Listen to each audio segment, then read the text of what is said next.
Hello dear learners, कैसे हैं आप सब। इस वीडियो में हम लोग बात करेंगे बायोडायवर्सिटी एंड इट्स कंजर्वेशन के बारे में। एग्जामिनेशन पॉइंट ऑफ व्यू से ये चैप्टर काफी इंपॉर्टेंट होता है।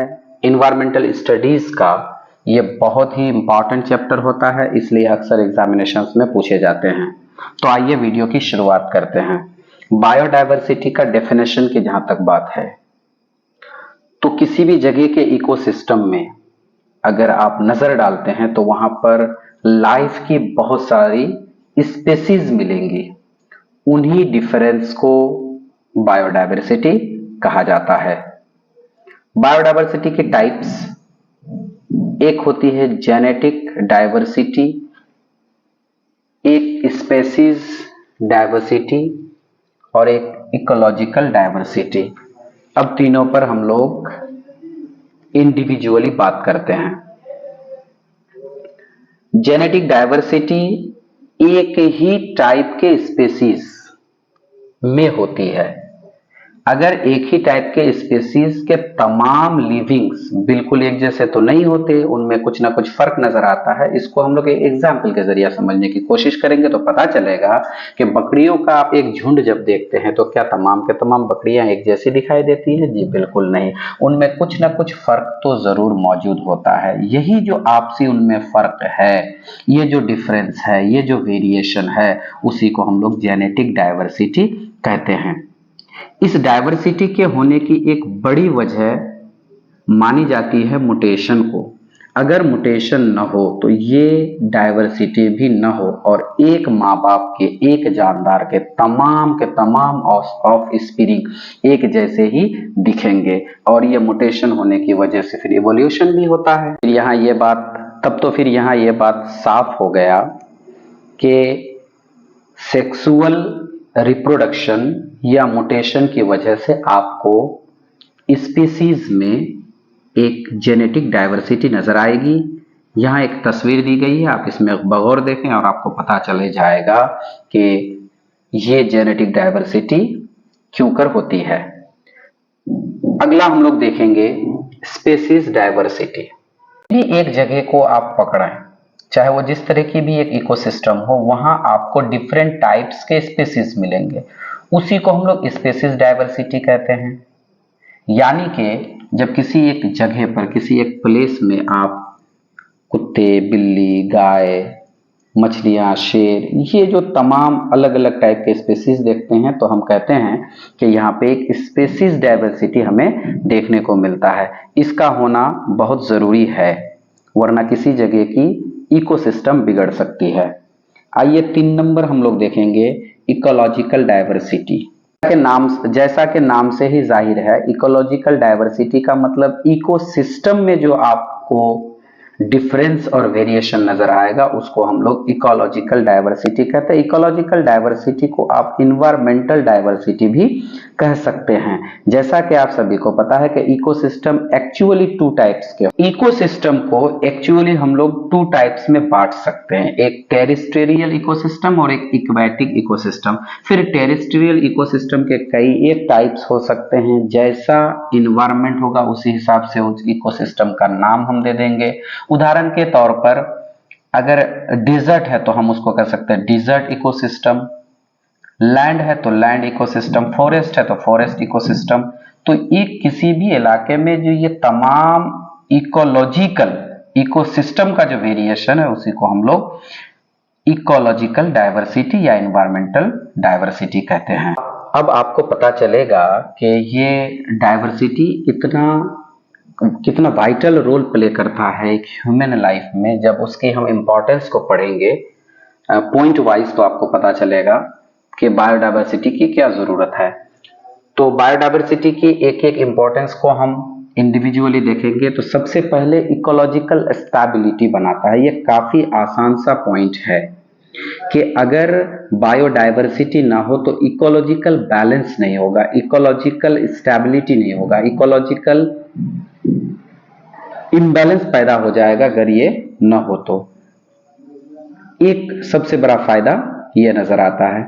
इसको हम यूं समझ सकते हैं कि कोई भी नाइट्रोजन साइकिल हो या वाटर साइकिल हो या एनर्जी का ही साइकिल क्यों ना हो, ये इकोलॉजिकल यानी कि बायोडायवर्सिटी होने की वजह से ही ये तमाम के तमाम चीजें हो पाती हैं। यानी कि पेड़ पौधों के सोलर एनर्जी को एब्जॉर्ब करने से लेकर डिकम्पोजर के डिकम्पोज करने तक का जो एक बेहतरीन प्रोसेस है, एक जो बैलेंस किया हुआ प्रोसेस है, ये तमाम के तमाम बायोडायवर्सिटी की वजह से होता है। यानी कि प्रोड्यूसर से लेकर डिकम्पोजर तक अगर इनमें से कहीं पे भी इकोलॉजिकल या बायोडायवर्सिटी का कोई इम्बैलेंस पैदा हो जाए तो फिर पूरे की पूरे इन्वायरमेंट में एक इनस्टेबिलिटी पैदा हो जाएगी। क्लाइमेट कंट्रोल, ये काफी आसान सा पॉइंट है कि अगर बायोडायवर्सिटी में किसी तरह की दिक्कत आए तो फिर क्लाइमेट अनकंट्रोल हो सकता है, जिससे जानी और माली नुकसान भी हो सकता है। तीसरा नंबर पॉइंट है इकोनॉमिक इंपॉर्टेंस। इकोनॉमिक इंपॉर्टेंस का मतलब यह हुआ कि बायोडायवर्सिटी की वजह से न जाने कितनों के चूल्हे जलते हैं, कितनों के घर चलते हैं, और हर लिहाज से इसका इकोनॉमिक एक इंपॉर्टेंस है। उदाहरण के तौर पे इसको हम लोग फूड प्रोडक्शन के तौर पर यूज करते हैं, उसके अलावा ड्रग्स एंड मेडिसिन के तौर पर यूज करते हैं, जैसे सर्पागंधा, सिनकोना, आंवला, एलोवेरा, यहाँ तक कि कुछ फंगी, अलगी और बैक्टीरिया भी हैं जिससे हम ड्रग्स एंड मेडिसिन बनाते हैं। तो ये तमाम के तमाम बायोडायवर्सिटी की ही देन है। उसके अलावा हम लकड़ी हासिल करते हैं जिससे फर्नीचर वगैरह बनाए जाते हैं, फिर कागज हासिल करते हैं, जैसे पाइन के दरख्त से, पाइन के ट्री से बहुत बेहतरीन किस्म का कागज बनता है, पेपर बनता है। उसके अलावा गम्स एंड रेजिन्स भी हासिल करते हैं। बबूल के पेड़ से आपको गम्स मिलता है और पाइन के यहाँ से आपको रेजिन मिलता है। उसके अलावा पेंट और टारपिन वगैरह भी इसी से बनाया जाता है। उसके अलावा हनी और वॉक्स वगैरह भी हासिल करते हैं, लेदर हासिल करते हैं, लेदर हासिल करते हैं, ऊन हासिल करते हैं। और इस सिलसिले में एक जानकारी के लिए मैं बताता चलूं कि कश्मीर का एक ऊन का टाइप है पश्मीना, जो बहुत ही मशहूर है और बहुत ही स्पेशल क्वालिटी का होता है। ये कश्मीर की एक बकरी होती है पश्मीना, उसी से ये ऊन हासिल किया जाता है। उसके अलावा हम लोग सिल्क भी हासिल करते हैं रेशम के कीड़े से। और हमारे बंगाल में मुर्शिदाबाद एक ऐसा जिला है जहाँ पे बेहतरीन और एक स्पेशल टाइप का गुड क्वालिटी का सिल्क मिलता है, और उस सिल्क का नाम है ईरी। और मैं एक यहाँ पर लिस्ट दे दे रहा हूँ आपको कि कहाँ पे किस तरह का सिल्क मिलता है और कौन सा स्टेट सिल्क की प्रोडक्शन में आगे है। इसका लिस्ट आप चाहें तो इसे पॉज करके देख लें। उसके अलावा हम लोग मोती भी हासिल करते हैं। समंदर में पाए जाने वाले जो सीप होते हैं, ऑयस्टर्स होते हैं, उनसे हम मोती भी हासिल करते हैं। और एक जो बहुत बड़ा बायोडायवर्सिटी का इन्फ्लुएंस देखने को मिलता है किसी जगह के आर्ट, लिटरेचर और कल्चर में, जैसे जब जब कभी आप राजस्थानी लोक संगीत सुनेंगे तो उनमें आपको राजहंसों का जिक्र जरूर मिलेगा। यानी कि इससे ये समझ में आता है कि राजस्थान में राजहंस बहुत ज्यादा तादाद में मिलते हैं। मगर बढ़ती हुई आबादी और लोगों की लालच ने बायोडायवर्सिटी को आज बहुत ही ज्यादा लॉस किया है। इस सिलसिले में इस लॉस के क्या रीजंस हैं, क्या काउजेज हैं, उस पर हम फर्दन चर्चा करने वाले हैं। नंबर 1, डिस्ट्रक्शन ऑफ हैबिटेट, यानी कि उनके रहने की जगह को, उनके रेजिडेंट को इंसान अपने मकसद के लिए, अपने फायदे के लिए मिसमार कर रहा है, तबाह कर रहा है, बर्बाद कर रहा है। यही वजह है कि बहुत सारे ऐसे एनिमल्स हैं जो अब तक दुनिया से तबाह हो चुके हैं, इंस्टिंक्ट हो चुके हैं। और अक्सर एग्जामिनेशंस में ये सवाल पूछ लिया जाता है कि इनमें से कौन इंस्टिंक्ट एनिमल है। इसमें मैं एक लंबा सा लिस्ट दे दे रहा हूं आपको, इसको पॉज करके जरूर देख लें। और यहाँ 2-4 बता दूं मैं आपको, जैसे डायनासोर एक्सटिंक्ट हो चुका है, जावन राइनासोरस वो भी गायब हो चुका है, एशियाटिक चीता, और एक लिस्ट है, आप यहाँ इसको गौर से जरा सा पॉज करके देख लें। और इनके जब रहने सहने की जगह को बर्बाद किया जाता है तो कुछ जानवर, कुछ एनिमल्स तो इस दुनिया से एक्सटिंक्ट ही हो गए और कुछ इंडेंजर्ड हो गए हैं, यानी कि जिनका वजूद, जिनका एग्जिस्टेंस खतरे में है, उसको इंडेंजर्ड कहा जाता है। इंडेंजर्ड एनिमल्स और प्लांट्स की मैं यहाँ एक लिस्ट दे रहा हूं, आपको इसको पॉज करके जरूर देख लें। नंबर 2 रीजन माना जाता है बायोडायवर्सिटी के लॉस का हंटिंग या पॉचिंग। हंटिंग तो जनरली शिकार को कहते हैं, लेकिन पॉचिंग गैर कानूनी जो शिकार होता है उसको हम लोग पॉचिंग बोलते हैं। पॉचिंग की वजह से बहुत ज्यादा लॉस हुआ है बायोडायवर्सिटी को। लोग हाथी के दांत के लालच में, गेंडे के सींग के लालच में और शेर वगैरह चीते के खाल की लालच में अक्सर गैर कानूनी तौर पर इन जानवरों का शिकार करते हैं, पॉचिंग करते हैं, जिसकी वजह से बायोडायवर्सिटी को काफी लॉस हुआ है। बहुत सारे जानवर, बहुत सारे एनिमल्स इंडेंजर्ड हो चुके हैं, वो खतरे के। इसके अलावा 3 नंबर पॉइंट है ओवर एक्सप्लॉयटेशन, यानी कि बहुत ज्यादा जब आप नेचुरल रिसोर्सेज का यूज करते हैं, और करें भी क्यों ना, जब जरूरत है तो करने की जरूरत पड़ जाती है।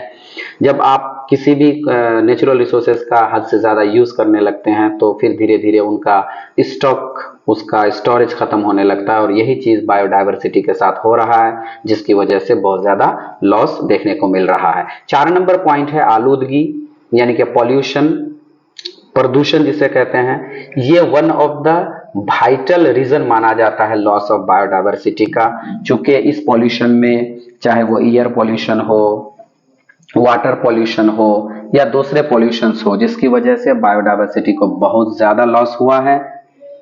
उसके अलावा एक global warming and climate change भी है। ग्लोबल वार्मिंग आज एक साइंटिस्ट लोगों के, इन्वायरमेंटलिस्ट के लिए एक बहुत ही बड़ा हरकुलियन टास्क और बहुत ही बड़ा सरदर्द बना हुआ है।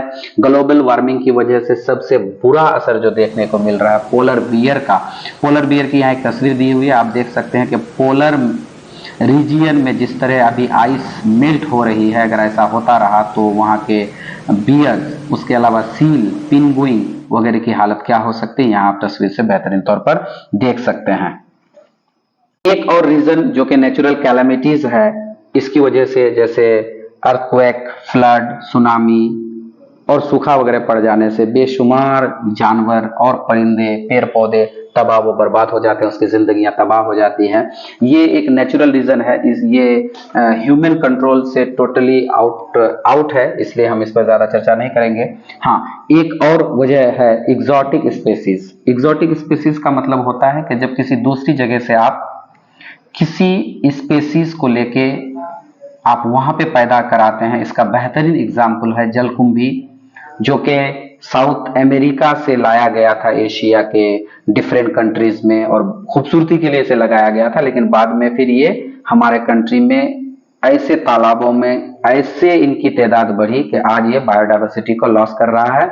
यही वजह कि आप जानते होंगे कि जलकुंभी को टेरर ऑफ बंगाल भी कहा जाता है। उसके अलावा कबूतर, जिसको यूरोप से लाया गया था, तिलचट्टा एक अमेरिकी कीड़ा है जो पूरी दुनिया में फैल चुका है। ये एग्जॉटिक स्पेसीज भी बायोडायवर्सिटी को लॉस कराते हैं।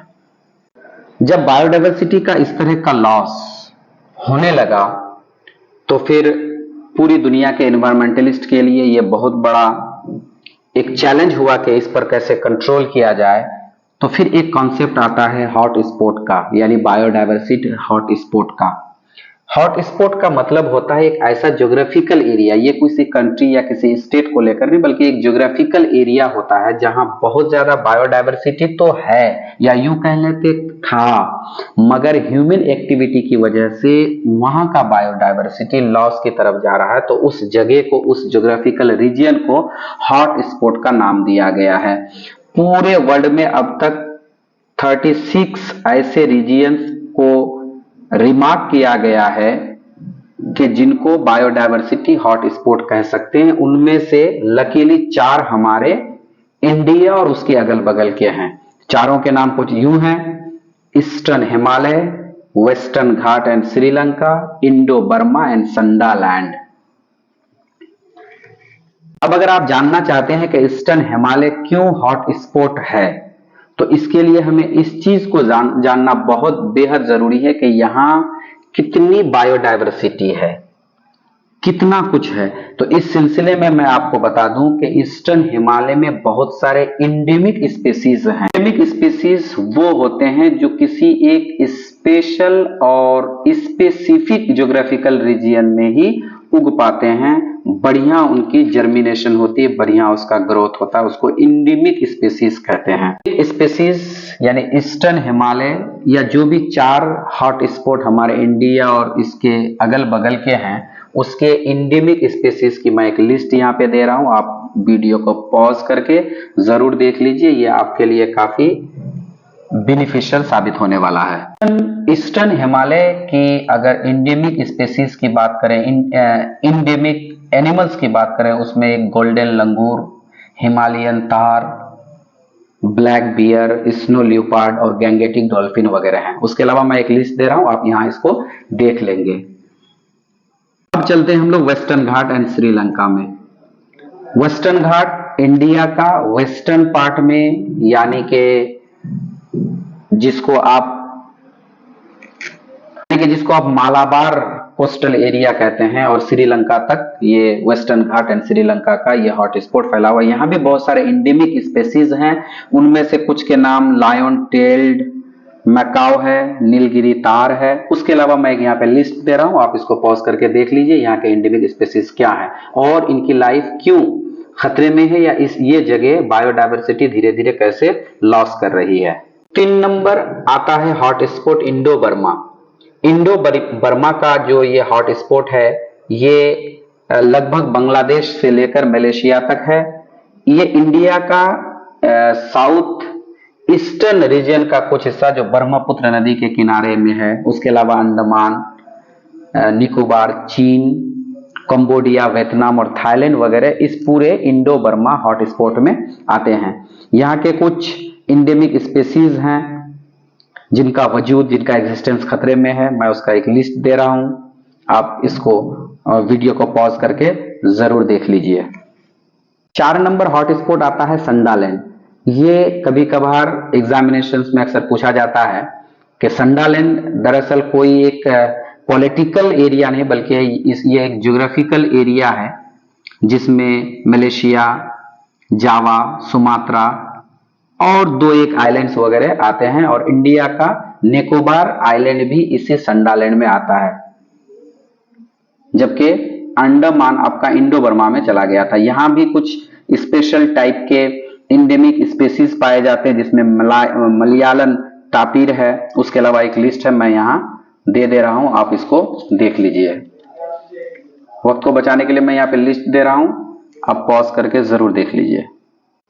तो दोस्तों, अब यहां से एक बात समझ में आती है कि जब बायोडायवर्सिटी की इतनी ही इंपॉर्टेंस है एक ह्यूमन लाइफ में, और इसको मेंटेन रखना इतना ही जरूरी है इन्वायरमेंट के लिए, और जबकि आपको रीजंस भी पता चल गया कि बायोडायवर्सिटी इस हिसाब से इम्बैलेंस हो रहा है और लॉस हो रहा है, तो क्या एनवायरमेंटलिस्ट कोई रास्ता ना निकाले?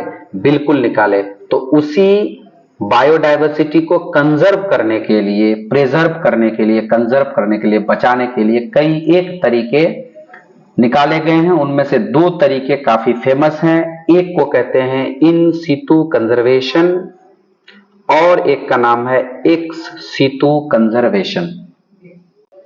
इन सीटू कंजर्वेशन, जैसे कि नाम से ही पता चल रहा है, अगर किसी स्पेसीज को उनके ही नेचुरल हैबिटेट पर आप प्रोटेक्शन दें और उसको वहां बचाने की कोशिश करें, तो ये इन सिटू कंजर्वेशन होगा।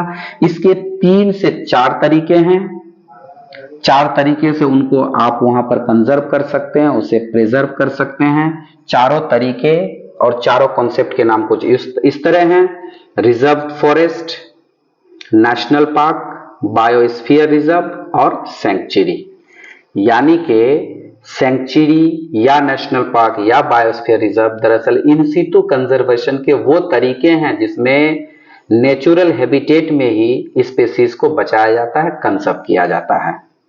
इन सीटू कंजर्वेशन का एक बड़ा फायदा यह है कि जब आप किसी नेचुरल हैबिटेट में स्पेसीज को बचाने की कोशिश करते हैं, कंजर्व करने की कोशिश करते हैं, तो यह आपका सस्ता, आसान पड़ता है। उसके अलावा एक साथ में बहुत ज्यादा नंबर में आप स्पेसीज की हिफाजत कर पाएंगे, कंजर्व कर पाएंगे। और उससे भी बड़ी बात यह होती है कि जब आपके कोई भी फॉरेस्ट एनिमल या वाइल्ड एनिमल या दूसरे कोई भी एनिमल, जब उनको नेचुरल हैबिटेट में आप उन्हें मौका देते हैं फलने फूलने का, तो वहां पर उनकी जिंदगी एक बेहतरीन तरीके से गुजरती है और नेचुरली वो उसको पिनपने का मौका मिलता है। अब आते हैं हम लोग एक सीटू कंजर्वेशन में। जैसा कि नाम से ही जाहिर है, जब आप लिविंग ऑर्गेनिजम्स को उनके नेचुरल हैबिटेट से दूर किसी दूसरी जगह पर स्पेशली बनाकर आप उनको कंजर्व करते हैं तो वो आपका इन सितु कंजर्वेशन कहलाएगा। इसके 3 तरीके हैं, जूलॉजिकल गार्डन, बोटानिकल गार्डन और क्रायो प्रिजर्वेशन। हम बाद में क्रायो प्रिजर्वेशन पर बात कर लेंगे। एक सवाल जो अक्सर पूछा जाता है कि क्यों इन सितु कंजर्वेशन, तो देखिए कि इन सितु कंजर्वेशन उन्हीं स्पीशीज का किया जाता है जिनका लाइफ का एग्जिस्टेंस बहुत ज्यादा खतरे में है, यानी कि इंडेंजर्ड स्पीशीज को सबसे ज्यादा इन सितु कंजर्वेशन में ही रख करके उनका कंजर्वेशन किया जाता है। यानी कि अगर कोई जानवर इंडेंजर्ड है तो उसको आप इन सितु कंजर्वेशन में ले जाकर कंजर्व करते हैं। अच्छा, जैसे कि मैं पिछली बार बताया कि इन सितु कंजर्वेशन के 4 तरीके हैं, biosphere reserve, reserve forest, sanctuary और नेशनल पार्क। ये अक्सर इसका एक कंपैरिजन के हिसाब से कभी कभार क्वेश्चन हो जाता है कि आप बायोस्फीयर रिजर्व किसे कहेंगे, रिजर्व फॉरेस्ट किसे कहेंगे, सैंक्चुरी किसे कहेंगे, नेशनल पार्क किसे कहेंगे। तो जरा सा डिफरेंट है, इनके goals, AIIMS and objectives and control and management के हिसाब से इनमें थोड़ा बहुत फर्क नजर आ जाता है। तो आइए सबसे पहले हम लोग नेशनल पार्क देखते हैं। एक्चुअली नेशनल पार्क को सेंट्रल गवर्नमेंट स्पॉन्सर करती है और ये इलाका इंसानों के तफरी के लिए भी रखा जाता है, यानी कि यहाँ पर इंसानों को परमिशन लेके आ सकते हैं। जबकि सेंचुरी में ऐसे लिविंग ऑर्गेनिजम्स का हिफाजत किया जाता है जिनका एग्जिस्टेंस इंडेंजर्ड है, जो कल को मिट जा सकता है। यहां आप लकड़ी या दूसरे किसी जंगली चीजों को हासिल नहीं कर सकते जब तक कि आपको इजाजत ना मिले। उसके अलावा रिजर्व फॉरेस्ट को स्टेट गवर्नमेंट स्पॉन्सर करती है और यहां पर किसी भी तरह का आप अंदर घुस करके किसी भी तरह का एक्टिविटी नहीं कर सकते। और बायोस्फीयर रिजर्व एक्चुअल में सबसे बड़ा होता है, इसको यूनेस्को के गाइडलाइंस के मुताबिक इसको रखा जाता है, यानी कि इसका स्पॉन्सरशिप यूनेस्को भी कुछ ना कुछ करता है और ये बहुत बड़ा इलाका होता है, यानी कि नेशनल पार्क वगैरह से भी बहुत बड़ा इलाका होता है। अब आपको हैरानी यहां पर होगी कि जैसे हमारे बंगाल का सुंदरबन नेशनल पार्क है, तो वो अपने आप में एक नेशनल पार्क भी है, बायोस्फीयर रिजर्व भी है, रिजर्व फॉरेस्ट भी है। अब प्रेजेंटली इंडिया में 114 के करीब नेशनल पार्क हैं, जबकि सेंचुरी 531 प्लस हैं और रिजर्व फॉरेस्ट 19 या 20 इसी तरह का, और बायोस्फीयर रिजर्व सिर्फ 18 है, यानी कि सबसे कम नंबर बायोस्फीयर रिजर्व का ही है।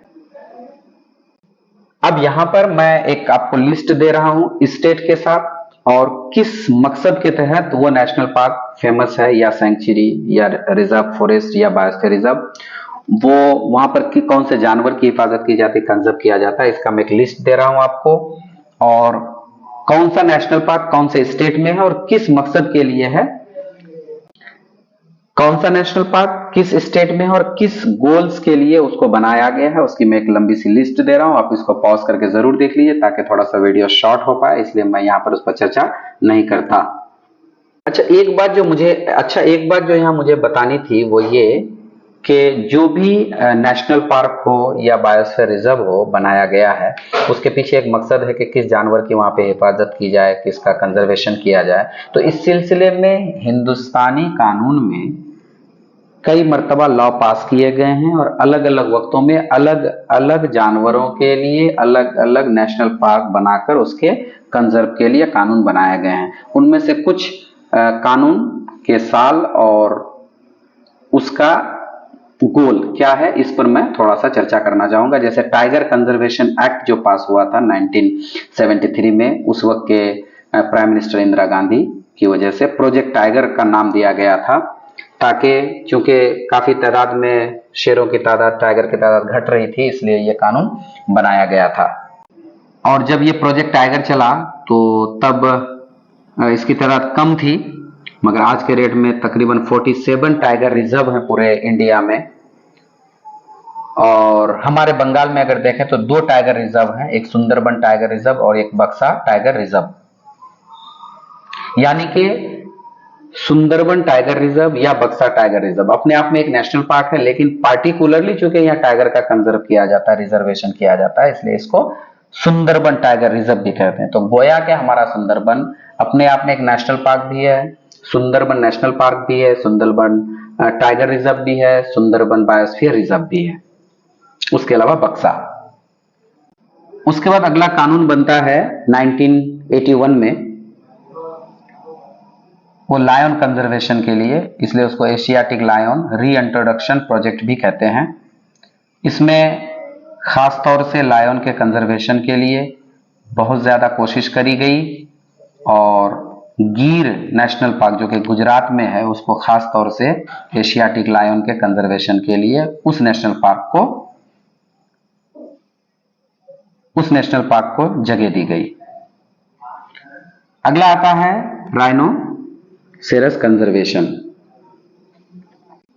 असल में हिंदुस्तानी जो गेंडे होते हैं उसको वन हॉर्न राइनोसेरस कहा जाता है। इसके लिए काजीरंगा नेशनल पार्क जो कि आसाम में है सबसे ज्यादा उसके लिए मशहूर है। हालांकि काफी पहले ही गेंडे के कंजर्वेशन के लिए कानूनी पाबंदी तो लगा दी गई थी, मगर वो उतना काम ना हो पाया। यही वजह है कि बाद में काजीरंगा नेशनल पार्क के अलावा मानस नेशनल पार्क और जल्दापरा नेशनल पार्क जो कि बंगाल में है, और गुरुमारा नेशनल पार्क वो भी बंगाल में है, इनमें गेंडे की कंजर्वेशन के लिए खास तौर से इस पर ध्यान दिया गया है। अब जहां तक रेड पांडा कंजर्वेशन की बात है, तो पांडा के मुतालिक ये इंडिया का सिर्फ 4 ही स्टेट में आपको रेड पांडा मिल पाएगा, एक वेस्ट बंगाल, एक सिक्किम, एक मेघालय और एक अरुणाचल प्रदेश। और फिलहाल सिंगालीला नेशनल पार्क में बहुत ही बेहतरीन अंदाज में रेड पांडा का कंजर्वेशन हो रहा है। उसके अलावा क्रोकोडाइल कंजर्वेशन एक्ट भी पास हुआ, एक तस्वीर यहां दी जा रही है, आप देख लें, फायदा होगा। क्रोकोडाइल के सिलसिले में चेन्नई ने काफी नाम कमाया है।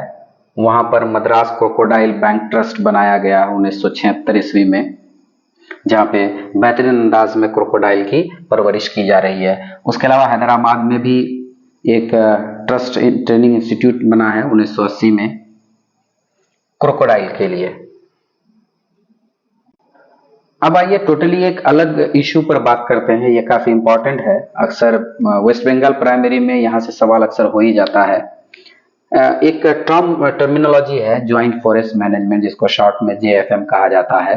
इसकी शुरुआत, इसकी स्टार्टिंग एक्चुअली में हमारे वेस्ट बंगाल के मेदिनीपुर जिला में एक फॉरेस्ट है जिसका नाम है अराबरी फॉरेस्ट।